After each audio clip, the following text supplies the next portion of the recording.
wabarakatuh. Kami dari kelompok 1 ingin menampilkan tugas video kami dari tugas mata kuliah pengantar ilmu sosial yang berjudul permasalahan sosial dengan tema penyakit menular seperti tuberkulosis paru. Tapi sebelumnya kami ingin memperkenalkan nama kami masing-masing.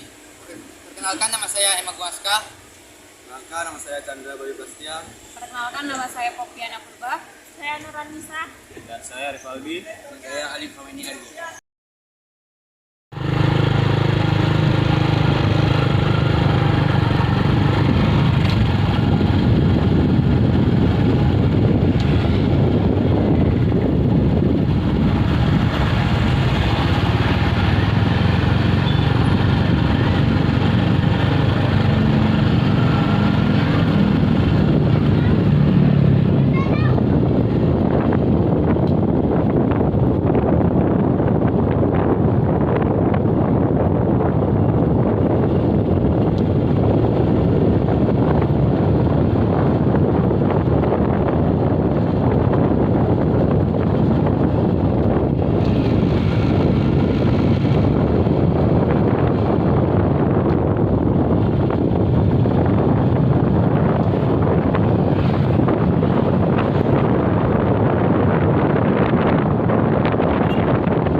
Sampai barang pasti ruangan kan bisa nampak pindah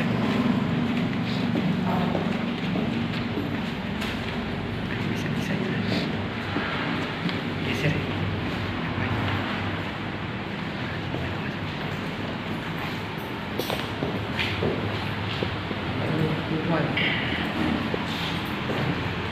saya atas lagi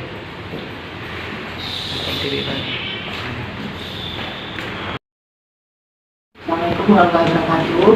Nama saya Marisa Escape. Kebetulan di Kesma saya kena yang menolak penyakit TBC paru. Di Kesma kita ini banyak yang kita temui penyakit menular, misalnya TB paru, ada hepatitis, ada masalah COVID. Tapi sini yang saya tangani paling banyak TB paru. Habis itu cara pencegahan TB paru itu pertama, bagi pasien yang tertular TB paru, dia wajib menggunakan masker 1x24 jam. Seandainya dia berkomunikasi sama orang, wajib menggunakan masker, dan pembuangan dahaknya itu pada tempat tertentu, misalnya dalam cairan liporin yang dicampur dengan Baiklin yang udah di situ, atau dalam pasir yang pasien dimasukin ke situ, di udahnya tutup balik bukunya. Itu cara pencegahannya. Itu balik dulu bagi keluarganya, wajib kita periksa juga dengan cara kita kasih kod dahak, kita periksa apakah tertular atau belum. Habis itu fasilitas yang akan dikasih ke pasien TBC itu obat selama 6 bulan, pakai 6 bulan. Itu bagi yang tidak ada penyakit penyertanya. Bagi pasien ada penyakit penyertanya, misalnya diabetes mellitus, dia pengobatannya selama 9 bulan. Dan fasilitas juga akan kita kasih selama dia pengobatan masker dari kita, karena dia wajib menggunakan masker. Habis itu seberapa banyak masyarakat yang terkena itu kita nggak bisa bilang, karena banyak datanya yang terserat ke rumah sakit. Misalnya di Sidoarjo ada jumlah pasiennya sekitar 23 orang. Habis itu Asam Putih ada 2 orang. Nggak semua wilayah dari Salama ada pasien TBC, ada yang nggak ada juga. Misalnya di Sukajadi, kemudian dia nggak ada pasien TBC di situ. Bisu hal yang menyebabkan penyakit itu bisa menular, pertama pola hidup dari keluarga pasien itu sendiri, tidak mau menjaga kesehatannya, dan cara penularannya dia harus kita ajarkan, tapi dia nggak mau mengerjakan apa yang kita ajarkan itu. Terus salah satunya pasiennya nggak mau menggunakan masker selama 24 jam, itu aja. Oke, sekian dan terima kasih. Assalamualaikum warahmatullahi wabarakatuh. Aduh, rasakan udah kayak mau mati deh. Apalagi obatnya itu kan serem ke kulit. Ini kulit saya udah hitam nih gara-gara itu. Terus telinga, mata, pokoknya beda dari TB yang 6 bulan itu, Kak. Nggak ada dari kantor, nggak ada surat untuk suruh berobat dulu sementara, nggak ada. Cuman cara ngomongnya aja suruh berobat gitu. Nanti kalau udah sembuh total baru balik lagi. 16-10 bulan pengobatan selesai, saya hubungin HRD-nya lagi sama teman saya, ternyata kerjaan saya udah diganti dan saya nggak diterima lagi kerja itu karena ada riwayat penyakit, kata gitu. Secara halus saya nggak diterima lagi dan pesangon yang saya penggajian cuman dapat itu THR doang 1 bulan waktu Natal, menjelang Natal, gaji nggak ada. Sampai saya 10 bulan itu dinyatakan sembuh, nggak ada saya dapat pesangon apapun surat dari dari kantor pun nggak ada dinyatakan dipecat atau apa, juga pengobatan disuruh berhenti sebentar, nggak ada gitu. Penyakit tuberkulosis atau TBC adalah salah satu dari 10 penyakit paling mematikan di dunia. Namun, penderitanya masih bisa disembuhkan. Tuberkulosis itu memang menularkan, tapi apabila dia segera diobati, maka tidak menjadi menular lagi.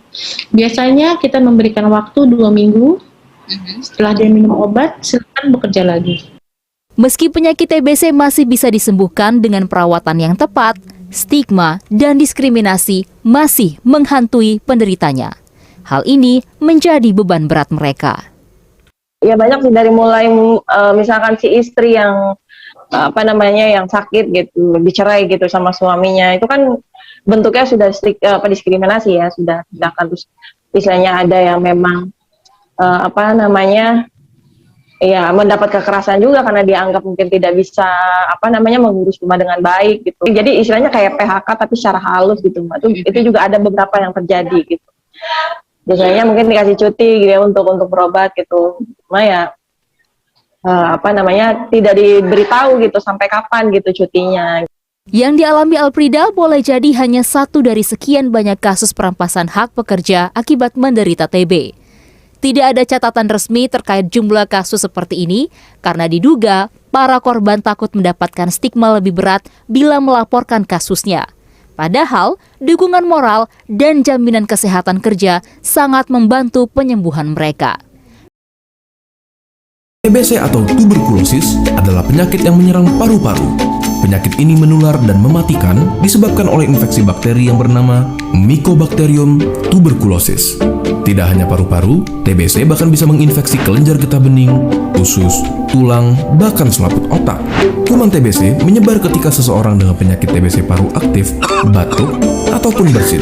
Percikan dahak dan liur yang terbawa udara adalah media penularannya, dan kuman TB mampu bertahan di ruangan yang lembab dan kurang sinar matahari. Tanda dan gejala umumnya berupa batuk lebih dari 2 minggu, batuk disertai darah, berkeringat di malam hari tanpa aktivitas, demam lebih dari 38 derajat Celcius, dan penurunan berat badan secara drastis. Lalu, siapa saja yang beresiko tertular TBC? Lebih banyak dari yang kita kira. Mereka yang kontak erat dengan penderita TBC, para perokok, mereka yang tinggal di lingkungan yang padat dan lembab, penderita HIV dan AIDS, peminum alkohol, bahkan para usia lanjut dan penderita diabetes mempunyai risiko tertular TBC. Lalu, apakah TBC bisa disembuhkan? Tentu saja bisa, dengan meminum obat anti tuberkulosis hingga dinyatakan sembuh yang biasanya memakan waktu 6 bulan. Namun, daripada memikirkan tentang melewati proses penyembuhan TBC, ada baiknya kalian fokus mencegahnya terlebih dahulu jika belum tertular. Kalian dapat mencegah penularan tuberkulosis dengan melakukan imunisasi BCG pada bayi, memastikan udara segar dan sinar matahari masuk ke dalam ruangan yang kalian tempati, menutup mulut menggunakan sapu tangan, tisu, masker, maupun lengan di saat hendak batuk dan bersin, ataupun dengan menjaga kebersihan rumah dan lingkungan di sekitarnya. Bahkan, makan cukup asupan bergizi demi ketahanan tubuh dan tidak meludah sembarangan pun dapat membantu kalian mencegah penularan. pada KLB TBC atau kejadian luar biasa TBC, akan muncul pengumuman KLB oleh pemerintah dan dianjurkan untuk mengikuti petunjuk pemerintah melalui TV, radio, dan media lainnya. Jika kalian menemukan orang dengan tanda dan gejala TBC, ada baiknya kalian merujuk mereka ke fasilitas kesehatan.